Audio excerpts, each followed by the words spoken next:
तो स्वागत है आप सभी का स्पेशल शो में।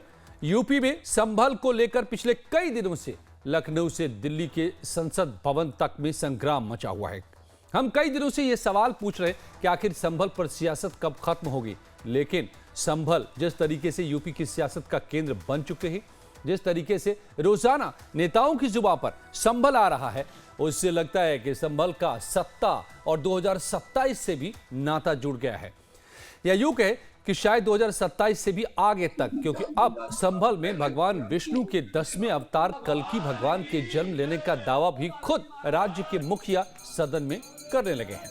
और संभल में सियासत अब नहीं थमने वाली, और इसकी वजह भी है क्योंकि अब तक सिर्फ 24 नवंबर की हिंसा और पत्थरबाजी की बात नहीं रह गई है। अब तक संभल में मंदिर को दबा छिपाकर कैद करके रखने के प्रमाण भी सामने आ गए हैं। ये प्रमाण तस्वीरों के साथ है और उस पर योगी आदित्यनाथ की सरकार को बढ़ चढ़कर बोलने का मौका भी मिल गया है। उसकी एक एक बात हम तफसील से सुनाएंगे, लेकिन पहले देखिए संभल में खुदाई में मिल रहे मंदिरों की आ रही ताजा तस्वीरें, जिस पर योगी आदित्यनाथ ने बयान भी दिया है। फिलहाल आप ये 4 तस्वीरें देखिए, जिसमें संभल का एक पुराना मंदिर नजर आता है। इस मंदिर को दूसरी इमारतों से दबा छिपा कर रखने के आरोप लगे हैं। अब पुलिस का एक्शन शुरू हुआ तो एक के बाद एक कई राज सामने आने शुरू हो गए हैं। दरवाजा खोला गया तो हनुमान जी की मूर्ति मिली। इसके अलावा शिवलिंग भी दिखी। मंदिर के पास के कुएं की खुदाई हुई तो हिंदू देवी देवताओं की कई खंडित मूर्तियां, स्वास्तिक लिखी ईंटें सब मिल रही हैं। ये मूर्तियां पार्वती, गणेश, कार्तिकेय और लक्ष्मी की बताई जा रही हैं। ये पूरा मामला संभल शहर के खग्गू सराय इलाके का है, जहां पर 40 साल पहले 1978 में बड़ा सांप्रदायिक दंगा हुआ था, जिसमें इस मंदिर को जबरन बंद कर दिया गया। लेकिन अब 40 सालों से कैद भगवान के प्रति लोगों की आस्था उमड़ रही है। भगवान की पूजा करने के लिए यहां भक्तों का तांता लगा है। स्थानीय हिंदुओं में गजब का उत्साह है। लोग ढोल मंजीरे लेकर पूजा पाठ के साथ भजन कीर्तन कर रहे हैं, लेकिन यहां सुरक्षा का भी तगड़ा इंतजाम है। 24 नवंबर को शाही ईदगाह मस्जिद के इलाके में हिंसा हुई। यहां से इस खग्गू सराय इलाके की भी दूरी महज 2 किलोमीटर है। प्रशासन 24 नवंबर के हिंसा के केस में भी अतिक्रमण के खिलाफ एक्शन मोड में था और उसी कार्रवाई के बीच पुलिस को इस मंदिर का पता चला। इसे अतिक्रमण के सहारे 46 साल से छिपाकर रखा गया था। खुदाई के दौरान कुएं के अंदर और भी मूर्तियों के निकलने की संभावना है, लेकिन वो खंडित न हो जाए, उन्हें कोई नुकसान न पहुंचे, इस डर से फिलहाल खुदाई को रोक दिया गया है। अब इस मंदिर में निकली मूर्तियों की कार्बन डेटिंग पद्धति से जांच भी की मांग हो रही है। इसके लिए एएसआई को लिखा गया है, लेकिन इस घटना की वजह से एक बार फिर यूपी में 1978 के बड़े दंगे की याद ताजा हो गई है, जिसे फड़ कांड के नाम से भी जाना जाता है।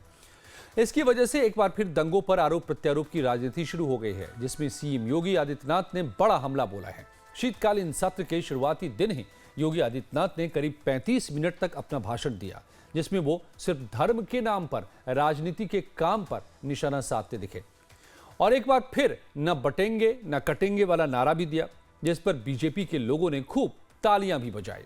सुनिए। कौन कहता भी आपके संभल में थे सिया सुन्नी का भी विवाद हुआ था। 1976 में पूरा विवाद तो सिया सुन्नी का था।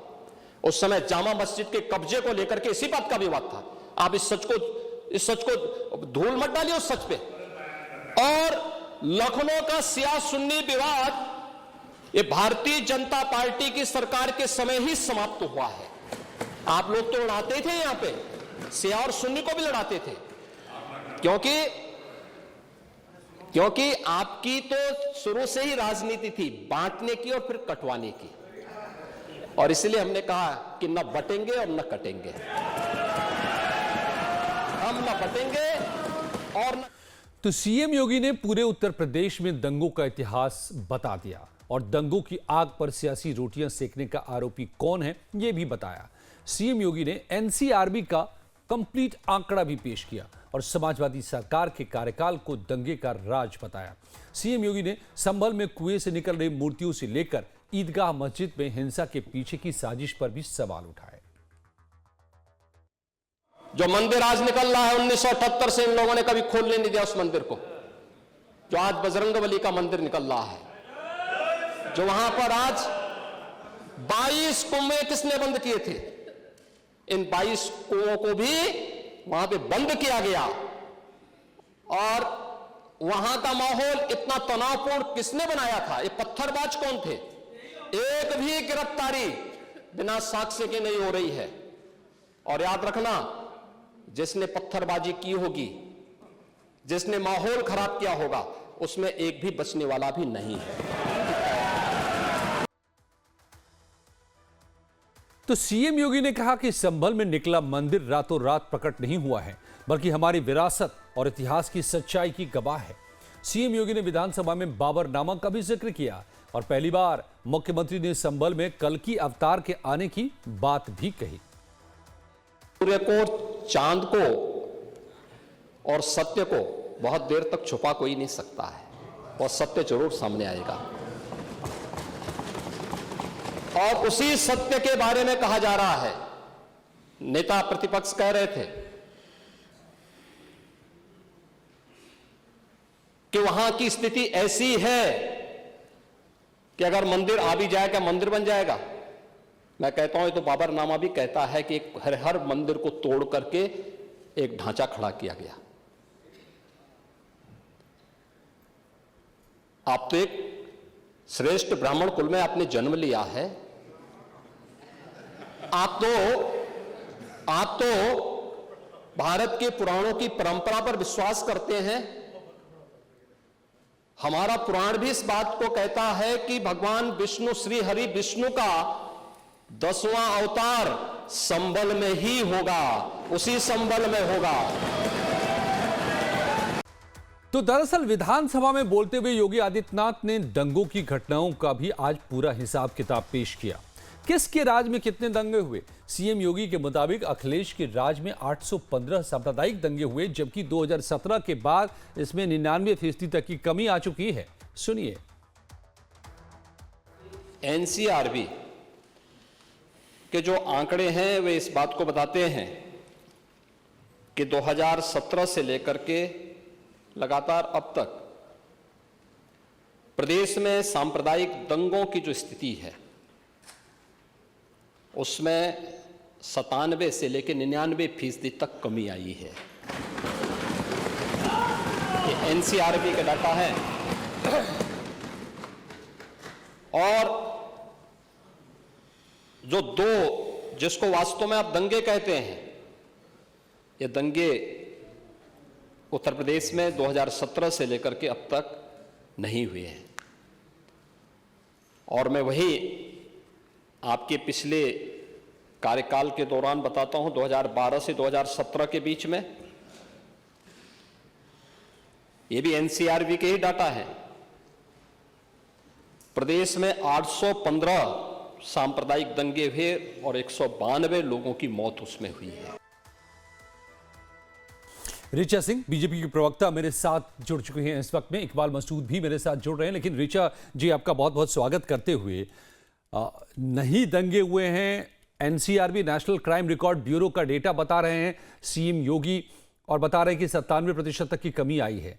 लेकिन अब जो कुछ हो रहा है संभल में, क्या उससे आने वाले दिनों में दंगे नहीं भड़केंगे? जी देखिए, आदरणीय योगी आदित्यनाथ जी ने आज स्पष्ट कर दिया सदन में, और जैसा कि वो लगातार कहते भी आए हैं कि zero tolerance to crime against, चाहे विमेन हो, चाहे वो दंगे हो, चाहे किसी भी तरीके की कोई भी अराजक स्थिति। उत्तर प्रदेश 2017 के बाद से दंगा मुक्त प्रदेश हुआ है। 2012 से 17 के दौरान समाजवादी पार्टी के समय में लगातार रिकॉर्ड दंगे हुए। और मैं आपके माध्यम से कहना चाहती हूँ कि वही मुजफ्फरनगर जो गुड़ के उत्पादन के लिए जाना जाता था, उसको समाजवादी पार्टी ने दंगों के उत्पादन के लिए फेमस कर दिया। आज लोग मुजफ्फरनगर का नाम आते ही उसे दंगा प्रदेश के नाम से जानते हैं। जबकि अगर हम उसका खंगाले विकास के लेवल पे, तो हमें समझ में आएगा कि वहां गुड़ का सबसे ज्यादा उत्पादन होता है। तो आज इस परिपाटी को भी मिटाने का काम आदरणीय योगी आदित्यनाथ। लेकिन ऋचा जी, क्या आपको नहीं लगता है कि संभल अगला मुजफ्फरनगर हो सकता है, जिस तरह के हालात वहां पर पैदा हो चुके हैं? नहीं, बिल्कुल नहीं हो सकता है, क्योंकि देखिए संभल में जो अभी पिछले दिनों हुआ, उसमें एक बात स्पष्ट करना जरूरी है कि वो दंगा नहीं था, क्योंकि वो तो समुदायों के बीच में संघर्ष नहीं था।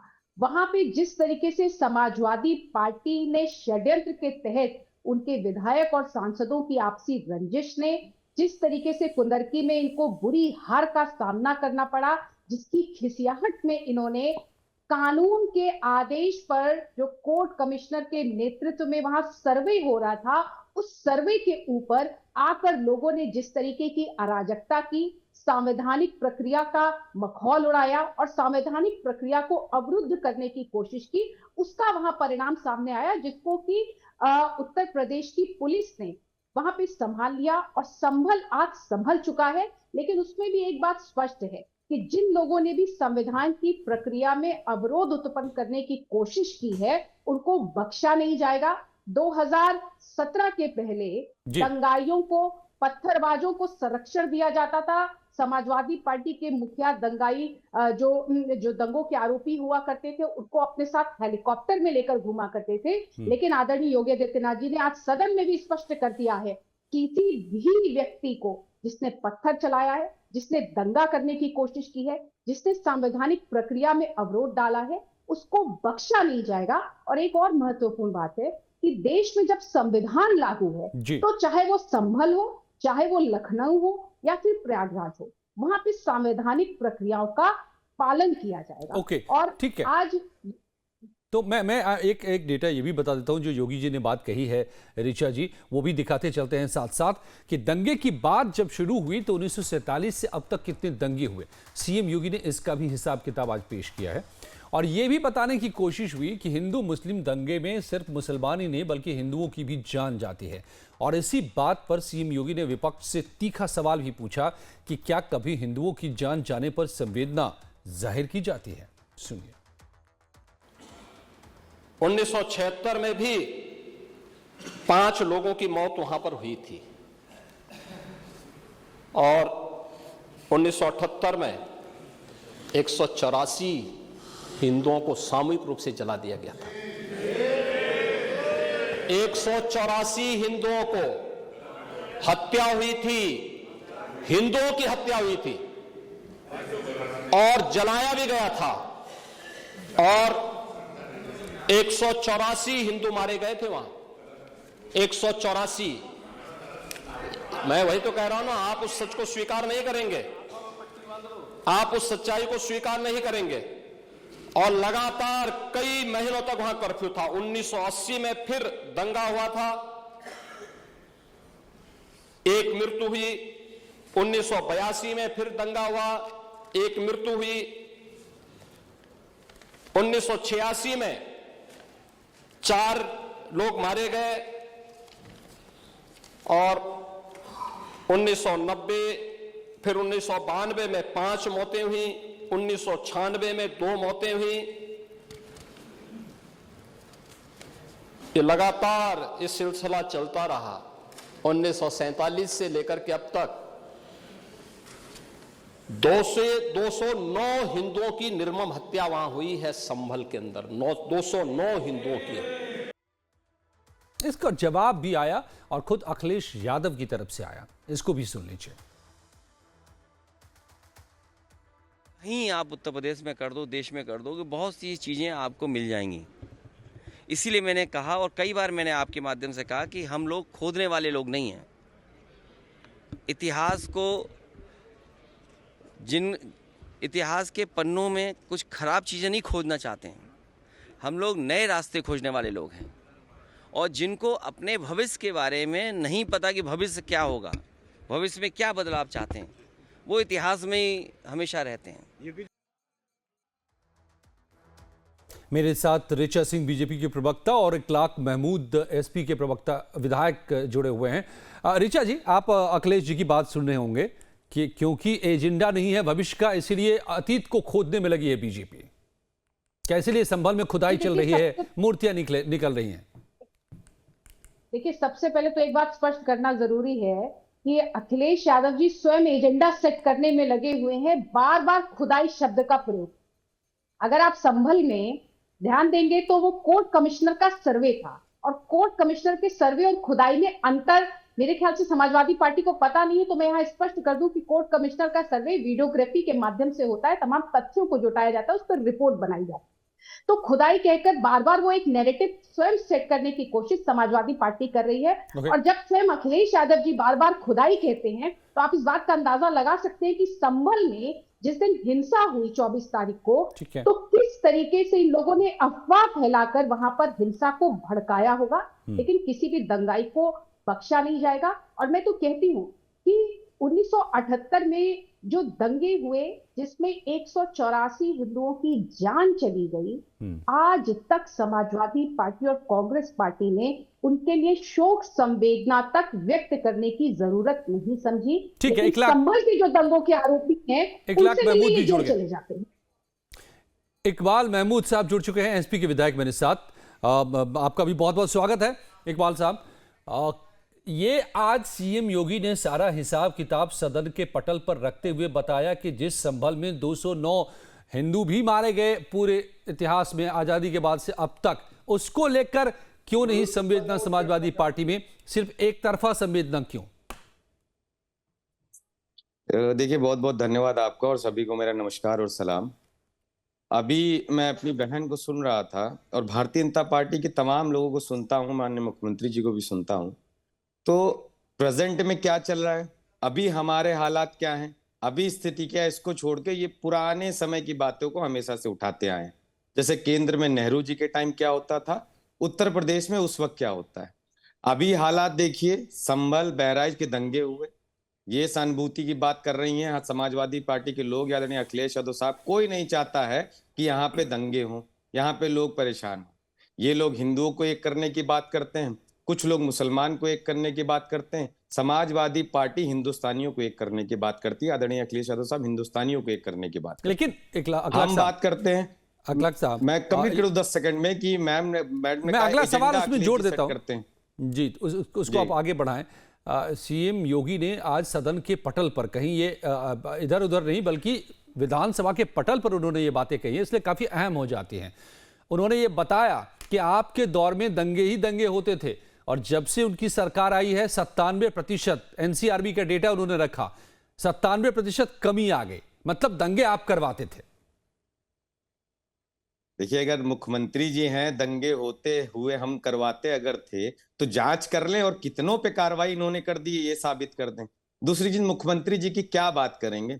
सदन के अंदर कुछ महीनों पहले उन्होंने तो यादव और मुसलमान का लखनऊ के अंदर एक घटना हो जाती है, अधिकारियों ने लिस्ट सौंप दी थी, उसको बिना जांचे पूछे यादव और मुसलमान नाम देखकर उस पर सदन के अंदर ही बोला था, मगर वो रिजल्ट क्या आया, वो बेगुनाह निकला था लड़का, जिसके ऊपर मुख्यमंत्री जी ने आरोप लगाया था लड़की छेड़ने का, और ये बर्बरता का आरोप समाजवादी पार्टी पे लगाया था। तो मुख्यमंत्री जी तो बिना जांचे पूछे कुछ भी चीजें बोल देते हैं। चीजें अभी मैं सुन रहा था बीजेपी के साथी को, उन्होंने कहा अखिलेश जी ने एजेंडा सेट किया। अखिलेश जी ने उत्तर प्रदेश में विकास का एजेंडा सेट करके दिखाया है, चाहे कितना भी विकास का काम हो, आदरणीय अखिलेश यादव साहब ने किया है। उन्होंने कहा कि हम खुदाई की बात नहीं करते, हम लोगों को जोड़ने की बात करते हैं। भारतीय जनता पार्टी के पास कोई काम नहीं है, ना दिखाने के लिए है। ये हिंदू मुसलमान करके आपसी विवाद करा के डिवाइड एंड रूल करके राज करना चाहते हैं। ये काम अगर सदन में जाते हैं, सड़क पे जाते हैं, मंच पे जाते हैं, तो जो काम किया हो ये वो कहें। ये तो जाके मुख्यमंत्री जी महाराष्ट्र में कहते हैं कि अब कोई मुसलमान रोड पे नमाज नहीं पढ़ता है। ये उपलब्धि आप भी तो बार बार अगर आपके सांसद का नाम आया, आपके विधायक का नाम आया संभल में, उन्होंने अपनी वर्चस्व की लड़ाई में इतना बड़ा बवाल करा दिया वहां पर जिसमें 4 लोग मारे गए, तो सब कुछ तो आपके मत्थे है। बार बार यही बात निकल के आ रही है जांच से। हमारे मत्थे कैसे हो, तो प्रशासन की नाकामी रही। हम लोग जा रहे थे वहां मिलने, हमारे तो 2 मुख्य आरोपी नामजद जो बनाए गए आपके सांसद और विधायक, तो बहराइच में क्यों नहीं बनाए गए? इनके ही विधायक ने एफआईआर दिखवाई थी इनके बीजेपी के नेताओं पे। बहराइच की विधायक ने क्यों इनको कहा कि बीजेपी के लोग थे जिन्होंने दंगा कराया?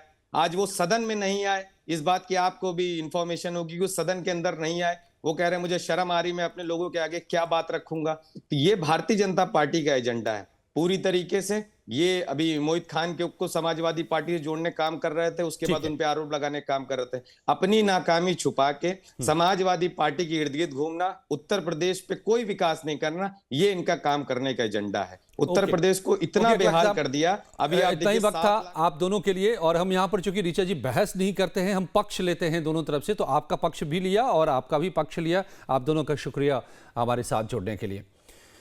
और अब जरा समझिए कि शिक्षक से लेकर दार्शनिक तक की ख्याति रखने वाले मोहम्मद इकबाल, जिन्हें अल्लामा इकबाल भी कहा गया, उनकी लिखी किस बात पर सवाल उठते रहे हैं। अल्लामा मतलब विद्वान। इकबाल अपनी पढ़ाई लिखाई से विद्वान तो थे, लेकिन देश से लेकर विदेश तक पढ़ाई करते करते आज़ादी के वक्त उनका झुकाव हिंद से कम और मुस्लिम लीग की ओर ज़्यादा हो गया। और अब तभी तो बचपन से हम इकबाल की जिस कविता को जुबान में याद रखते हैं, उसी में उन्होंने कुछ ही सालों के भीतर बदलाव कर दिया था। 1904 में इकबाल की ओर से तरानाए हिंद लिखी गई, जिसमें लाइनें थी, हिंदी है हम, वतन हिंदुस्तान हमारा। लेकिन कुछ ही सालों बाद 1910 में उन्होंने लिखा तरानाए मिल्ली, जिसमें वो समूचे हिंद को जोड़ने वाली लाइन ही बदल दी और लाइन हो गया मुस्लिम हैं हम, वतन है सारा जहां हमारा। ये बदलाव कविता की लाइनों में ही नहीं, बल्कि ये इकबाल के विचारों का भी बदलाव था। इसके 2 दशक बाद 1930 तक उन्होंने अपनी विचारधारा को पूरी तरह बदल दिया, जब इलाहाबाद में मुस्लिम लीग की बैठक की अध्यक्षता करते हुए इकबाल ने मुसलमानों के लिए अलग देश का विचार उछाल दिया था। लेकिन हम वापस लौटते हैं लखनऊ विधानसभा में योगी की बात पर, जहां सीएम योगी ने सदन को राम नाम का असल मतलब समझाया। बताया कि राम का नाम सांप्रदायिक नहीं है, किसी एक मजहब के लिए भी नहीं है, बल्कि राम समूचे हिंद की संस्कृति से जुड़ा नाम है। सुनिए। माननीय सदस्य कुंवर रघुराज प्रताप सिंह जी ने ये बात बहुत स्पष्ट की कि हम तथ्यों को छुपा करके कब तक जनता को गुमराह करेंगे। हर व्यक्ति जानता है कि माननीय न्यायालय के आदेश पे सर्वे का कार्य हो रहा था और सर्वे हो रहा था। दोसा मैं आपसे पूछना चाहता हूं, आप पश्चिम में जाएंगे, पता नहीं आप कैसे हैं, आपके पूर्वज भी हो सकता है, और पश्चिम उत्तर प्रदेश के हमारे सभी लोग अपने सामान्य संबोधन में राम राम ही कहते हैं, तो जय श्री राम कहां से सांप्रदायिक संबोधन हो गया? कहां से सांप्रदायिक संबोधन हो गया? हमारे यहां हम जगते हैं, राम ही राम बोलते हैं, मिलते हैं, राम राम का संबोधन होता है, और अंतिम यात्रा में विदा करते हैं तब भी राम नाम सत्य है ही बोलते हैं। राम के बगैर तो हमारा कोई काम ही नहीं है।